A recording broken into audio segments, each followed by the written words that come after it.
नमस्कार मित्रांनो, मी विजय कदम आपल्या सर्वांचं एज्युकेटिव्ह इंडिया ग्रुपमध्ये स्वागत करतो आहे. तर या व्हिडिओच्या माध्यमातून आपण MPSC राज्यसेवा जी 2024ची होती, तर या परीक्षेमध्ये राज्यशास्त्र या विषयामधील जे प्रश्न विचारण्यात आले होते, टोटल 15 प्रश्न होते. तर या 15 प्रश्नांचं विश्लेषण या व्हिडिओच्या माध्यमातून बघायचं आहे. आणि सगळ्यात महत्त्वाचं, या 15 पैकी जे 14 प्रश्न जे होते ना, हे डायरेक्टली पॉलिटी ऑफ इंडिया जे के सागर पब्लिकेशनचं जे पुस्तक आहे, या पुस्तकातून आले होते. आता या पुस्तकाच्या बाबतीमध्ये रेफरन्स घ्यायचा असेल तुम्हाला, राज्यसेवेच्या दृष्टिकोनातून तुम्ही प्रिपेअर करत असाल, तर हे पुस्तक वन ऑफ द बेस्ट आहे. गेली 2 ते 3 वर्ष काय करत आहे, तर मी या पुस्तकाचा प्रॉपर रेफरन्स घेत आहे आणि त्याच्या माध्यमातून बऱ्याच गोष्टी ज्या आहेत ना, ज्या परीक्षेला विचारल्या जात आहेत ना, त्या या पुस्तकामधून येतात. सो के सागर पब्लिकेशनचं हे पुस्तक आहे, polity of India with special reference to Maharashtra असं म्हणण्यात आलेलं आहे बघा. ठीक आहे, वन ऑफ द बेस्ट पुस्तक आहे, तुम्ही रेफर करू शकता. आता आपण या पुस्तकातील जसं म्हटलेलं आहे की 15 पैकी 14 प्रश्न या पुस्तकातून आले होते. आपण काय करायचं आहे, तर हे जे प्रश्न आहेत ना, हे डायरेक्टली जे प्रश्नपत्रिका आहे 2024ची राज्यसेवेची झालेली त्याच्यातून घेतलेले आहेत आणि त्याचं एक्सप्लेनेशन या पुस्तकामध्ये देण्यात आलेलं आहे. आणि त्याचबरोबर त्या एक्सप्लेनेशनमध्ये कुठल्या नंबरचं पेज जे आहे ना, ते पण इथं मेन्शन करण्यात आलेलं या पुस्तकाच्या माध्यमातून. सो आपण 1 बाय 1 प्रश्नाची सुरुवात करूया बघा. आता जर इथं आपण बघितलं तर जी प्रश्नपत्रिका आहे याचा सिरीज जर बघितला तर ए सिरीजचे काय आहे, तर प्रश्नपत्रिका आहे आणि त्याच्यामधील 71 पासून ते 85 पर्यंतचे जे प्रश्न आहेत ना, हे राज्यशास्त्रावरती विचारण्यात आले होते. आता पहिला प्रश्न जो इथं काय विचारण्यात आलेला बघा, मुख्य माहिती आयुक्तांच्या नियुक्तीची शिफारस करणाऱ्या समितीचे खालीलपैकी कोण सदस्य आहेत. हा प्रश्न काय आहे, तर मुख्य माहिती आयुक्तांच्या संदर्भात विचारण्यात आलेला आहे. आता याच्यामध्ये 5 महत्त्वाचे काय करण्यात आलेले, तर इथं मेन्शन करण्यात आले. एक म्हणजे भारताचे पंतप्रधान असतील, लोकसभेचे विरोधी पक्ष नेते असतील, राज्यसभेचे विरोधी पक्ष नेते असतील, पंतप्रधानांच्या माध्यमातून नामनिर्देशित केलेले केंद्रीय कॅबिनेट मंत्री असतील आणि 5th नंबरला लोकसभा सभापती असतील. तर याच्यामध्ये जर तुम्ही बघितलं तर याचं उत्तर जे आहे ना, हे उत्तर ए हे येत आहे बघा. कुठलं आहे, तर ए उत्तर आहे. आता याचा रेफरन्स जो आहे डायरेक्टली पुस्तकामधून जर बघितला तुम्ही, आता मुख्य माहिती आयुक्त आणि इतर माहिती आयुक्तांच्या नियुक्तीच्या बाबतीमध्ये देण्यात आलेलं आहे. काय म्हटलेलं आहे बघा, भारताचे पंतप्रधान या समितीचे अध्यक्ष असतात. म्हणजे पहिला पर्याय या ठिकाणी तुम्ही जर बघितला तर ए पर्याय काय आहे, तर इथं देण्यात आलेला बरोबर आहे. आता ए कुठे कुठे आहे, सगळ्या ठिकाणी ए आहे, म्हणजे इथे इलिमिनेट करू शकतोय का, नाही आहे. दुसरं काय म्हणण्यात आलेलं आहे की लोकसभेचे विरोधी पक्ष नेते, एक लोकसभेचे विरोधी पक्ष नेते असतील किंवा विरोधी पक्ष नेत्यासाठी जी पात्रता आहे ती पात्रता कुठल्या पक्षानं जर कंप्लीट केली नसेल तर सगळ्यात मोठा जो पक्ष असेल तो त्याच्यातले काय असतील, तर एक व्यक्ती तिथं घेतली जाते बघा. आता लोकसभेचे विरोधी पक्ष नेते जर मेन्शन करण्यात आले असतील तर लोकसभा विरोधी पक्ष नेते, बी पण काय, तर याचं पर्यायामध्ये येत आहे, म्हणजे ए आहे बी आहे. ओके, या ठिकाणी पण ए आहे बी आहे, म्हणजे पुन्हा एकदा इलिमिनेट होत नाही बघा. तिसरं काय मेन्शन करण्यात आलेलं आहे की पंतप्रधानांनी नामनिर्देशित करावयाचा एक केंद्रीय कॅबिनेट जो आहे ना, याच्यामध्ये येतो. आता पंतप्रधानांच्या माध्यमातून जर एखादा कॅबिनेट नामनिर्देशित केला जात असेल तर इथं पर्याय काय आहे, तर डी आहे. जर टोटल बघितलं तुम्ही तर या ठिकाणी काय उत्तर येत आहे, तर उत्तर हे बरोबर येत आहे. लोकसभा सभापती असतात का त्याच्यामध्ये, नाही, किंवा राज्यसभेचे सभापती नसतात. म्हणजे या प्रश्नाचं योग्य उत्तर जे आहे ते ए बी डी या ठिकाणी काय करण्यात आले, तर मेन्शन करण्यात आलेलं आहे. म्हणजे थोडक्यात सांगायचा मुद्दा काय आहे की बी प्रॉपर जर तुम्ही बघितलं तर या ठिकाणी तुम्हाला सगळ्या प्रश्नाचं प्रॉपर एक्सप्लेनेशन जे आहे ना, तुम्हाला या ठिकाणी काय भेटेल, तर या पुस्तकामधील जो रेफरन्स मुद्दा देण्यात आलेला आहे त्याच्यामध्ये देण्यात आलेला आहे. आणि त्यांनी त्याचं पेज नंबर पण मेन्शन केलेलं की जे पान नंबर 378 मध्ये याचा उल्लेख करण्यात आलेला आहे बघा. पहिला प्रश्न. दुसरा प्रश्न काय विचारण्यात आला आहे बघा, भारताच्या राज्यघटनेतील कोणत्या कलमात भारताचे नियंत्रक आणि महालेखा परीक्षक या पदाची तरतूद करण्यात आलेली आहे. एकदम सिंपल प्रश्न आहे. आता या प्रश्नाच्या बाबतीमध्ये आपल्याला कलम माहिती असणं गरजेचं आहे, म्हणजे आपण त्याला आर्टिकल म्हणतो ना, हे आर्टिकल माहिती असणं गरजेचं आहे बघा. आता कलम 148 देण्यात आले, कलम 343 आहे, कलम 266 आहे, कलम 248 आहे. आता या प्रश्नाच्या बाबतीमध्ये जर तुम्ही बघितलं तर या प्रश्नाचं जर योग्य उत्तर जर तुम्हाला बघायचं असेल, एक म्हणजे या प्रश्नाचं योग्य उत्तर तर मेन्शन करण्यातच आलेल्या पुस्तकामध्ये, बट अभ्यास करत असताना तुम्हाला कलमांचा पण प्रॉपर अभ्यास करणं गरजेचं आहे. आता इथं तुम्ही बघितलं तर याचं योग्य उत्तर जे आहे ना, हे 148 हे कलम मेन्शन केलेलं आहे बघा. आता पुस्तकाच्या बाबतीमध्ये या बुक्समध्ये तुम्ही गेला तर महालेखा परीक्षकासंदर्भातली कलम देण्यात आलेली आहे. 148 कलम जे आहे काय, भारताचा नियंत्रक व महालेखा परीक्षक यांची तरतूद करण्यात आलेली आहे. 149 मध्ये काय करण्यात आलेलं आहे की नियंत्रक व महालेखा परीक्षकाचे जे कर्तव्य असतील, अधिकार असतील, ते ते 149 कलममध्ये आहेत. 150 मध्ये केंद्र व राज्यांच्या लेख्यांचे प्रारूप मेन्शन करण्यात आले आहेत आणि 151 मध्ये लेखा परीक्षणाचा अहवाल जो आहे तो मेन्शन करण्यात आलेला आहे. पान नंबर या पुस्तकामधलं बघितलं तर 261 नंबरच्या पानावरती याचा उल्लेख करण्यात आलेला आहे बघा. ओके. तिसरा प्रश्न कशा संदर्भात आहे? केशवानंद भारती खटल्याबाबत खालील विधाने विचारात घ्या. ओके. काय आहे बघा केशवानंद भारती खटल्याच्या बाबतीमध्ये? सदरहू खटला हा भारताचे सरन्यायाधीश A.N. रे यांच्या नेतृत्वाखाली 13 न्यायमूर्तींच्या घटनापीठापुढे चालला. पहिलं काय देण्यात आलं? विधान देण्यात आलं. दुसरे विधान काय आहे की 7 विरुद्ध 6 न्यायमूर्तींच्या बहुमताने घटनापीठाने मूलभूत संरचना सिद्धांताची म्हणजेच बेसिक स्ट्रक्चर ऑफ डॉक्ट्रिन जे आहे ना याची रूपरेषा दिली होती बघा. दुसरा विधान देण्यात आलेलं आहे. तिसरं काय देण्यात आलं?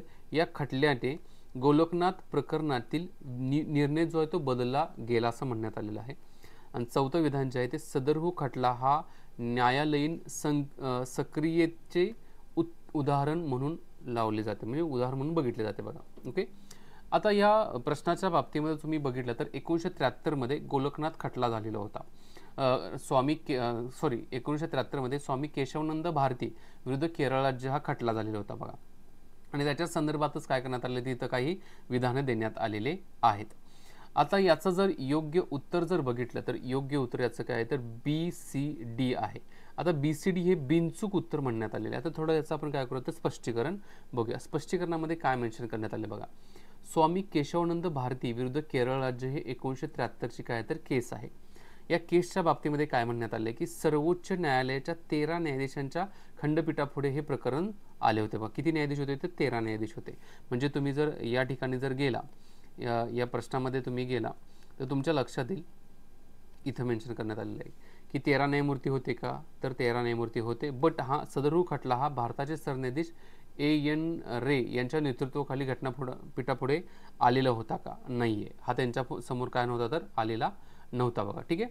नेक्स्ट मुद्दा काय म्हणण्यात आले बघा. तर संसद मूलभूत हक्कांसह घटनेच्या कोणत्याही भागात फेरबदल व दुरुस्ती करू शकते, तथापि संसदेस घटनेचे मूलभूत चौकट मात्र बदलता येणार नाही असा निर्णय काय करण्यात आला होता तर इथे देण्यात आलेला होता बघा. ठीक आहे. म्हणजे 13 न्यायाधीशांच्या बाबतीमध्ये इथं मेन्शन करण्यात आलेलं आहे.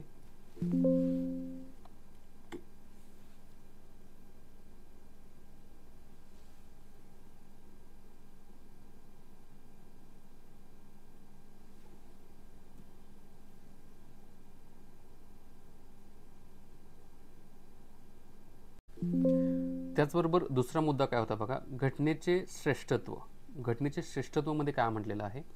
प्रजासत्ताक व लोकशाही शासन पद्धती व देशाचे सार्वभौमत्व.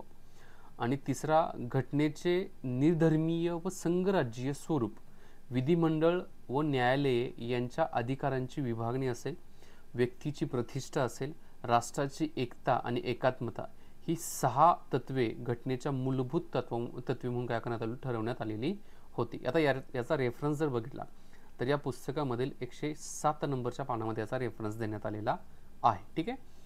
नेक्स्ट प्रश्न जो आहे क्वेश्चन काय बघा. भारताचा आकस्मिक निधी खालीलपैकी कोणाच्या अधिकाराखाली ठेवण्यात आला आहे?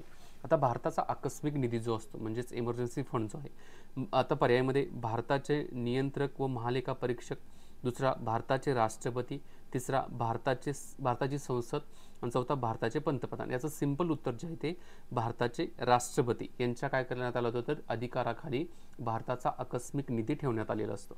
आता याच्या संदर्भातला काही आपण जर रेफरन्स बघितला तर रेफरन्समध्ये काय म्हटलं बघा. आकस्मिक निधीला कॉन्टिजेन्सी फंड ऑफ इंडिया असं म्हणण्यात आलेलं आहे की राष्ट्रपतीच्या नियंत्रणाखाली असतो आणि त्यातून आकस्मिक उद्भवणाऱ्या खर्चाची तरतूद करण्यात आलेली असते बघा. रेफरन्स 194 नंबरचं पान आहे या पुस्तकामधील पेज आहे. Polity of India with special reference to Maharashtra या पुस्तकामध्ये मेन्शन करण्यात आलं केसागर पब्लिकेशनचं. ओके. नेक्स्ट क्वेश्चन काय म्हणण्यात आलं बघा. क्वेश्चन नंबर हा 5th नंबरचा मी म्हणेल. घटक राज्यातील आणीबाणी संदर्भात बोमई खटला बाबत खालीलपैकी कोणती विधाने योग्य आहेत? आता बोमई खटल्याच्या बाबतीमध्ये बघितला तर हा 1994चा खटला होता. आपण याच्यामध्ये विधानं बघू बघा. विधानामध्ये काय म्हटलं आहे की बोमई खटल्याचा निकाल सर्वोच्च न्यायालयाने 1994 मध्ये दिला. पहिलं विधान देण्यात आलेलं आहे. दुसरं विधान काय बघा. घटक राज्यात राष्ट्रपती राजवट आणली गेल्यास राज्यांना सर्वोच्च न्यायालयाकडे दाद मागता येऊ शकते. हा दुसरा काय करण्यात आला तर विधान देण्यात आलं होतं. तिसरं, सबळ कारण नसताना राष्ट्रपती राजवट आणली गेल्यास सर्वोच्च न्यायालय केंद्र सरकारचा निर्णय रद्द करू शकते. हा तिसरं विधान देण्यात आलं होतं. चौथं काय तर घटक राज्यातील विधानसभा बरखास्त करण्याचा आदेश जो आहे आदेशाला संसदेची मान्यता घेणं काय आहे तर आवश्यक आहे. आता इथं काय करण्यात आलं तर 4 या ठिकाणी पर्याय मेन्शन करण्यात आलेले आहेत. आता 4 पर्यायामध्ये तुम्ही जर एक बारकाव्यानं जर बघितलं तर बोमई खटल्याच्या बाबतीमध्ये चारही म्हणजे बोमई खटल्याचा निकाल सर्वोच्च न्यायालयाने 1994 दिलं होतं का? डेफिनेटली पहिला पर्याय बरोबर आहे. दुसरा, घटक राज्यात राष्ट्रपती राजवट आणली गेल्यास राज्यांना सर्वोच्च न्यायालयाकडे दाद मागता येऊ शकते का? तर डेफिनेटली मागता येऊ शकते. बी पण पर्याय काय तर त्याचा बरोबर आहे. सी मध्ये काय म्हणले, सबल कारण नसताना राष्ट्रपती राजवट आणली गेल्यास सर्वोच्च न्यायालय केंद्र सरकारचा निर्णय काय करू शकते? रद्द करू शकते का? डेफिनेटली करू शकते. तिसराही पर्याय बरोबर आहे. आणि चौथा, घटक राज्यातील विधानसभा बरखास्त करण्याचा आदेशाला संसदेची मान्यता असणं आवश्यक आहे. म्हणजे या ठिकाणी जर तुम्ही बघितलं तर या ठिकाणी चारही पर्यायाच्या बाबतीमध्ये काय आहे तर बरोबर आहेत. याचा अर्थ इथं दुसरा नंबरचा ऑप्शन जो आहे ना ABCD हा पर्याय काय तर बरोबर आहे. आता याचं स्पष्टीकरण या पुस्तकामध्ये आहे का? तर डेफिनेटली स्पष्टीकरण इथं मेन्शन करण्यात आलेलं आहे. 1994चा खटल्याचा इथं निर्णय देण्यात आलेला होता. त्याचबरोबर राष्ट्रपती राजवट जी लागू करण्याच्या पुष्ट्यार्थ पुरेशी व योग्य कारणे असणं काय तर आवश्यक आहे. राष्ट्रपतींनी कलम 356च्या अंतर्गत जे काही आपण राष्ट्रपती राजवटीच्या बाबतीमध्ये मेन्शन करण्यात आलेलं आहे, संसदेने मान्यता दिल्यानंतरच राज्य विधानसभा विसर्जित करता येईल आणि तोपर्यंत ती निलंबित केली जाऊ शकते असंही मेन्शन करण्यात आलेलं आहे. त्याच्यानंतर विधानसभेत सरकारला बहुमत आहे किंवा नाही हा प्रश्न विधानसभेतच सोडवला जावा आणि सरकारला बहुमत नसल्यास सिद्ध झाल्याशिवाय मंत्रिमंडळ पदच्युत करू नये असं पण मेन्शन करण्यात आलेलं आहे. आणि राष्ट्रपतींनी कलम 356चा वापर करताना या कलमाने दिलेल्या अधिकार आणि अपवादात्मक स्वरूपाचा असलेला लक्षात घेऊन काय करणार तर या कलमात संयंत वापर करावा. म्हणजे थोडक्यात सांगायचा मुद्दा आहे की या ठिकाणी जर जो मेन्शन करलेला जो मुद्दा आहे इथं जे बोमई खटल्याच्या बाबतीमध्ये याच्यामध्ये चारही मुद्दे काय करत आहेत तर बरोबर उत्तराकडे घेऊन जात आहेत. त्यामुळे चारही पर्याय काय तर योग्य आहेत. नेक्स्ट क्वेश्चन काय बघा. आता अयोग्य जोडी ओळखायचं आहे. प्रश्नामध्ये अयोग्य काय ते ओळखायला सांगण्यात आलेलं आहे. आता काय म्हणत आहे, जुलै 22, 1947 मध्ये संविधान सभेद्वारे राष्ट्रध्वजाचा स्वीकार केला. ओके ठीक आहे. दुसरं जोडी काय, जानेवारी 24, 1950 रोजी संविधान सभेद्वारे राष्ट्रगीताचा स्वीकार केला. ओके ठीक आहे. 25 जानेवारी 1950 रोजी शासनाद्वारे राष्ट्रीय दिनदर्शिकेचा स्वीकार केला. ओके. आणि चौथी जोडी जी आहे ना 26 जानेवारी 1950 रोजी शासनाद्वारे राष्ट्रीय चिन्हाचा स्वीकार केला. आता या प्रश्नामध्ये जर तुम्ही बघितलं तर या प्रश्नामध्ये काही चुकीच्या गोष्टी दिसत आहेत की पहिली जी आहे मुद्दा जो आहे तो 25 जानेवारी 1950 रोजी शासनाद्वारे राष्ट्रीय दिनदर्शिकेचा स्वीकार केला हे काय तर चुकीचं आहे. आता याचा रेफरन्स जर आपण डायरेक्टली या प्रश्नाचा या पुस्तकामध्ये जर आपण जाऊन बघितला तर पुस्तकामध्ये देण्यात आलेला आहे. एक म्हणजे 22 जुलै 1947ला राष्ट्रध्वजाची रचना आणि त्याचा स्वीकार केला का? बरोबर आहे. मे 1949 रोजी घटना समितीने भारताचे राष्ट्रकुलाचे सदस्यत्व स्वीकारलं हे पण बरोबर आहे. 24 जानेवारी 1950 रोजी घटना समितीने जनगण या गीताचा स्वीकार केला का? डेफिनेटली करण्यात आलेला होता. बट इथं जे मेन्शन करण्यात आलेलं आहे की 24 जानेवारी 1950 रोजी या दिवशी वंदे मातरम हे गीत जे आहे ना राष्ट्रीय गाणे म्हणजे नॅशनल सॉन्ग जे म्हणून स्वीकृत करण्यात आले होते का? करण्यात आलेले होते बघा. आणि 24 जानेवारी 1950 ही घटना समितीने डॉक्टर राजेंद्र प्रसाद यांची भारताचे पहिले राष्ट्रपती म्हणून निवड केलेली होती. आता हे सगळं बघितलं तर तुम्हाला इथं कुठंही दिनदर्शिकेचा उल्लेख नाही आहे. याचा अर्थ हा पर्याय काय आहे तर चुकीचा आहे. ओके. नेक्स्ट काय सांगण्यात आलेलं बघा. Question number 7. भारतातील घटना दुरुस्ती संदर्भात खालील विधाने किंवा विधानांची सत्यता तपासा आणि योग्य पर्याय निवडा. म्हणजे थोडक्यात इथं बरोबर पर्याय निवडायला सांगण्यात आलेले आहेत. 4 पर्याय चार काय करण्यात आले तर योग्य विधाने देण्यात आलेले आहेत. 10व्या घटना दुरुस्तीनुसार दादरा व नगर हवेली हे प्रदेश भारतास जोडण्यात आले. ओके. दुसरं 10व्या म्हणण्यात आलेली घटना दुरुस्ती 11व्या घटना दुरुस्तीनुसार दीव दमण व गोवा हे प्रदेश भारतास जोडण्यात आले. ओके. 15व्या घटना दुरुस्तीनुसार केंद्रशासित प्रदेशांमध्ये विधिमंडळाची स्थापना करण्यात आली. ठीक आहे.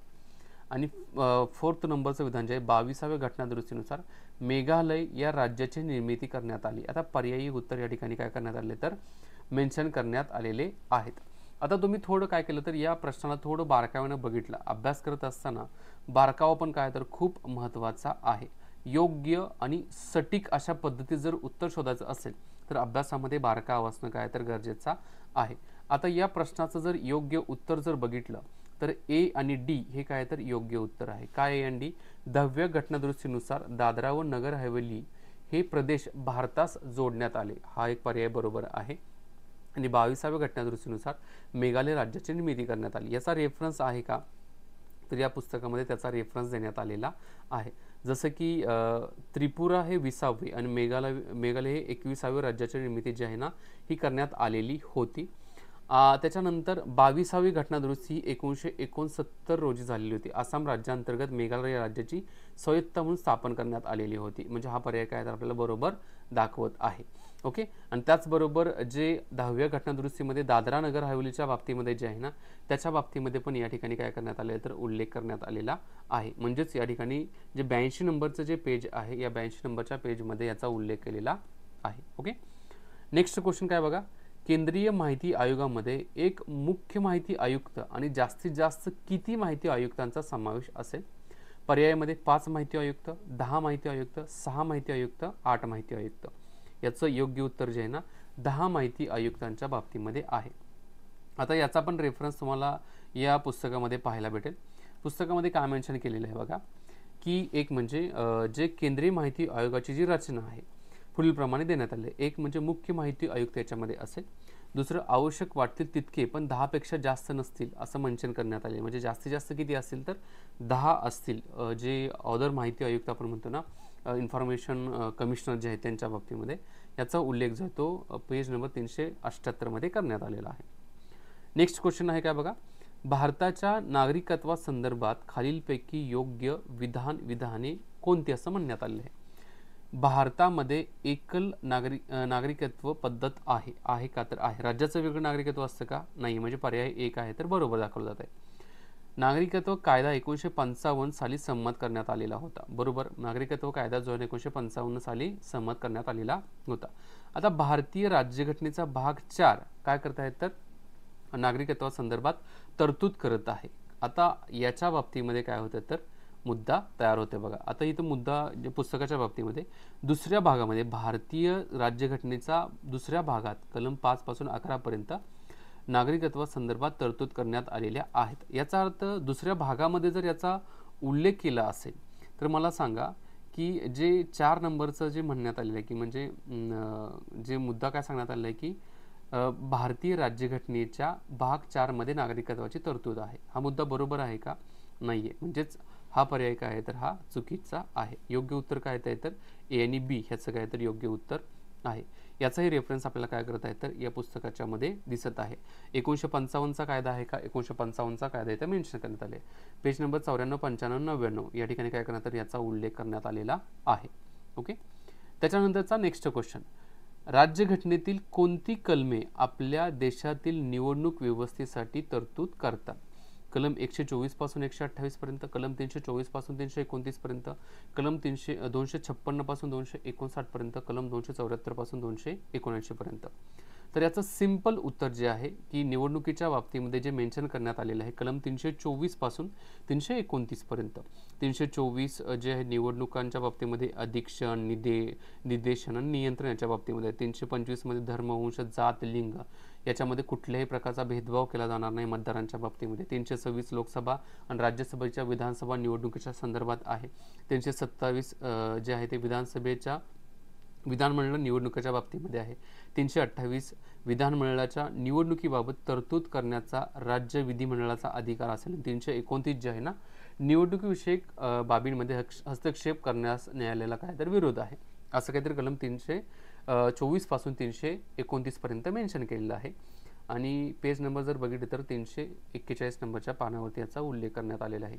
म्हणजे याचा योग्य उत्तर जे आहे ना कलम 324 पासून 329 येत आहे. म्हणजे दुसरा पर्याय याचं काय तर बरोबर उत्तर आहे.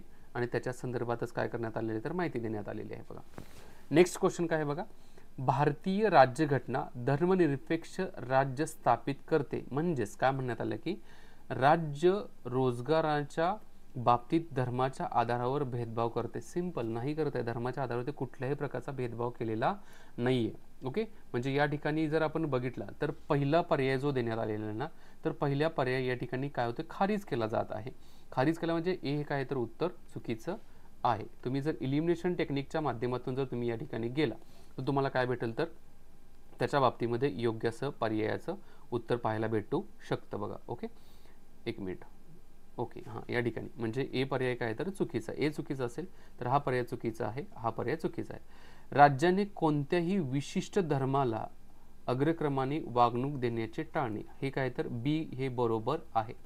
राज्य सर्व धर्मांना समान समजते. ओके, सर्व जनतेला श्रद्धा आणि पूजा करण्याचे स्वातंत्र्य आहे. बरोबर, म्हणजेच सी आणि डी काय तर बरोबर, बी सी डी बरोबर आहे. कोणत्याही अपवादाशिवाय शैक्षणिक संस्था धार्मिक शिकवण देण्यास स्वतंत्र आहे. आता हा मुद्दा जो आहे ना, थोडा काय करतोय तर या ठिकाणी मुद्दा क्रिएट करत आहे. म्हणजेच तुम्ही जर बघितला कोणत्याही अपवादाशिवाय शैक्षणिक संस्था धार्मिक शिक्षण देऊ शकते का, तर डेफिनेटली या ठिकाणी जे मुद्दा जो मेन्शन करण्यात आलेला आहे तो काय करत आहे तर चुकीचा दाखवला जात आहे. म्हणजे थोडक्यात पर्याय ई जो आहे हा काय आहे तर चुकीचा आहे. याचं योग्य उत्तर जर बघितलं तर बी सी डी हे काय तर याचं योग्य उत्तर या ठिकाणी दिसत आहे बघा. आणि या ठिकाणी धर्माच्या बाबतीमध्ये धर्मनिरपेक्षच्या बाबतीमध्ये मुद्दा मेन्शन करण्यात आलेला आहे. धर्मनिरपेक्ष हा शब्द जो आहे तो 1976 रोजी 42वी घटनादुरुस्ती झाली ना, त्यावेळेला मेन्शन करण्यात आलेला होता. भारतीय संविधानातील कलम 25 पासून 28 पर्यंतच्या कलमाच्या बाबतीमध्ये धार्मिक स्वातंत्र्याचा उल्लेख करण्यात आलेला आहे बघा. आता या ठिकाणी जर तुम्ही बघितलं, धार्मिक स्वातंत्र्याच्या हक्कानुसार कोणत्याही धार्मिक पंथाला धार्मिक व धर्मदाय संस्था स्थापन करून त्या चालवण्याच्या, धर्मविषयक बाबतीत कारभार पाहण्याच्या आणि स्थावर आणि जंगल मालमत्ता मिळवण्याच्या आणि त्याची व्यवस्था पाहण्याचा स्वातंत्र्य देण्यात आलेलं आहे बघा. आता 63 नंबरचं पेज असेल आणि 117 नंबरच्या पानामध्ये याचा उल्लेख करण्यात आलेला आहे. नेक्स्ट क्वेश्चन, कोणत्या घटनादुरुस्ती कायद्याद्वारे दिल्लीला राष्ट्रीय राजधानी क्षेत्र म्हणून म्हटले गेलेलं आहे? पर्यायामध्ये 63 नंबरची घटनादुरुस्ती, 69 नंबरची घटनादुरुस्ती, 91 नंबरची घटनादुरुस्ती आणि 93 नंबरची घटनादुरुस्ती. या ठिकाणी तुम्हाला काही घटनादुरुस्ती ह्या पाठ कराव्याच लागतील. आता या ठिकाणी जी काही मेन्शन करण्यात आलेलं आहे तर याचं जर तुम्ही योग्य रेफरन्स वाईज जर उत्तर बघितलं तर ते उत्तर कुठलं येत आहे? सिंपल आहे. म्हणजे याच्यामध्ये तुम्हाला जर तुम्ही बारकाव्यानं जर बघितलं असेल, घटनादुरुस्तीच्या बाबतीमध्ये बारकाव्यानं जर अभ्यास केला असेल तर तुमच्या लक्षात येईल की 69 नंबरची जी कॉन्स्टिट्यूशनल अमेंडमेंट किंवा घटनादुरुस्ती आहे तर याच्यामध्ये काय करण्यात आलं होतं तर दिल्लीला राष्ट्रीय राजधानी म्हणून डिक्लेअर करण्यात आलं होतं. या बुकमध्ये डायरेक्टली रेफरन्स या ठिकाणी काय करण्यात आले तर देण्यात आलेला आहे बघा. 1991 मध्ये 69वी घटनादुरुस्ती झालेली होती बघा. दिल्ली या संघराज्य प्रदेशास राष्ट्रीय राजधानीमध्ये मान्यता देण्यात आली होती. दिल्लीच्या विधानसभेमध्ये 70 सदस्य असतात आणि त्याचबरोबर 7 सदस्यांचे मंत्रिमंडळ इथं असतं बघा. पेज नंबर 172 मध्ये याचा उल्लेख केलेला आहे. नेक्स्ट क्वेश्चन काय बघा, पहिल्या लोकसभेच्या संदर्भात खालील विधाने विचारात घ्या, मेन्शन केलेलं आहे.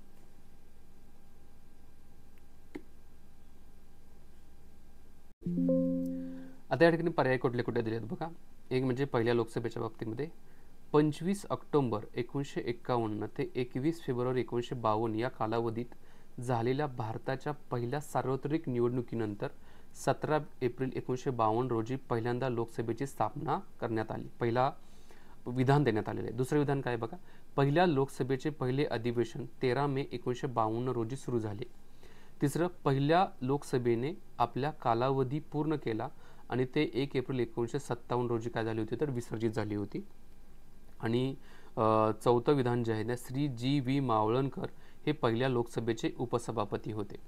आता या ठिकाणी जे मुद्दे मेन्शन करण्यात आलेले याच्यामध्ये वरीलपैकी कोणते विधान बरोबर आहे असं काय करण्यात आलं तर मेन्शन करण्यात आलेलं आहे. आता तुम्ही जर हा प्रश्न थोडा काय तर ट्रिकी प्रश्न मी म्हणेल या प्रश्नाच्या बाबतीमध्ये. आता ट्रिकी म्हणण्याचं रिझन हेच आहे की या प्रश्नांचा जो डायरेक्टली उल्लेख तुम्हाला कुठं असं लगेच मिळेल असं नाही आहे. बट हा तुम्ही जर प्रॉपर याचं रीडिंग केलं असेल, प्रॉपर जर वाचला असेल ना, काही रेफरन्स जर पुस्तकामधला असं ह्या पुस्तकामध्ये पण याचा काही रेफरन्स देण्यात आलेला आहे तर तुम्ही बघितला तर तुमच्या लक्षात येईल की बरोबर विधानांच्या बाबतीमध्ये जर मेन्शन केलेलं असेल तर ते कुठलं आहे बघा, या ठिकाणी मी सांगेन की एक म्हणजे पहिली लोकसभा जी विसर्जित पहिल्या लोकसभेच्या बाबतीमध्ये पहिला मुद्दा जो मेन्शन केलेला आहे तो काय म्हटलेला आहे की 25, एक मिनिट मी पुन्हा रीड करतो क्वेश्चन, एक मिनिट, 25 ऑक्टोबर 1951 ते 21 फेब्रुवारी 1952 या कालावधीत झालेल्या पहिल्या सार्वत्रिक निवडणुकीनंतर 17 एप्रिल 1952 रोजी पहिल्या लोकसभेची स्थापना करण्यात आली. हा पर्याय जो आहे तो बरोबर आहे.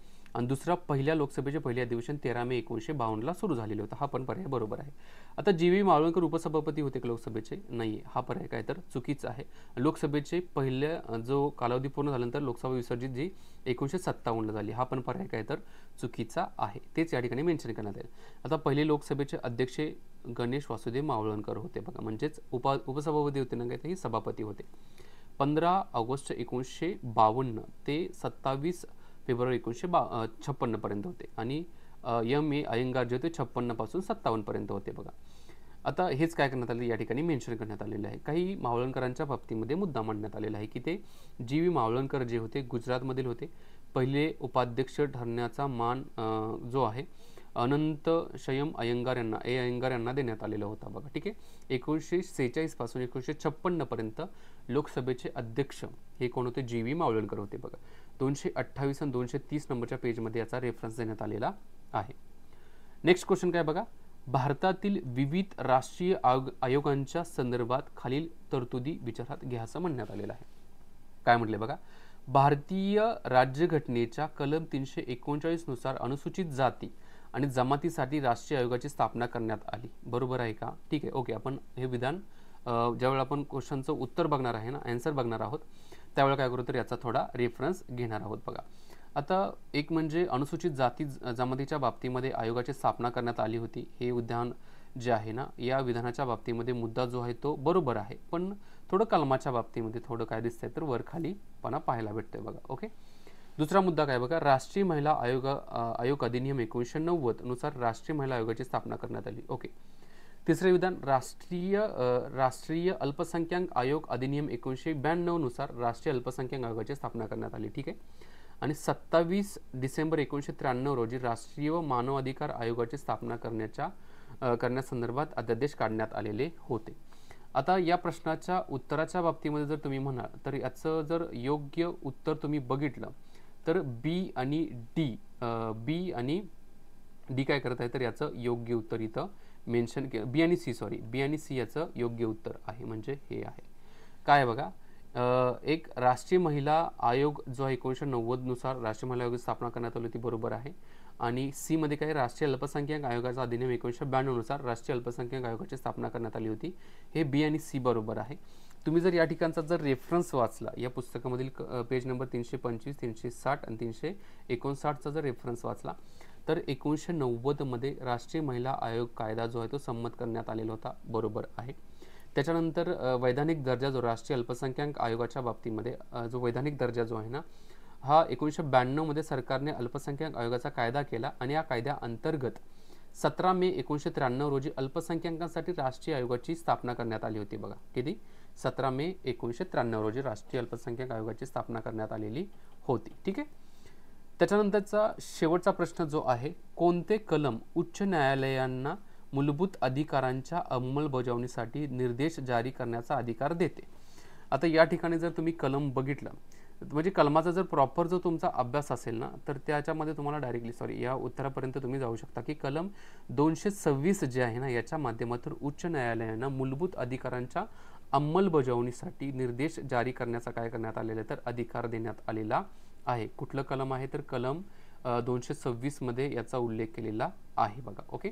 आणि या पुस्तकाच्या बाबतीमध्ये जर तुम्ही बघितलं तर पुस्तकामध्ये याच्या बाबतीमध्ये 272 पेज नंबर याचा उल्लेख केला आहे. काय म्हटलंय बघा, घटना कलम 226 प्रमाणे भारतातील कोणतेही व्यक्ती किंवा अधिकारी यास अनुलक्षून विविध प्रकारचे आदेश देण्याचे अधिकार उच्च न्यायालयास देण्यात आलेले आहेत, याचा उल्लेख या ठिकाणी करण्यात आलेला आहे. म्हणजेच या ठिकाणी 15च्या 15 प्रश्न आपल्याला संपलेले आहेत.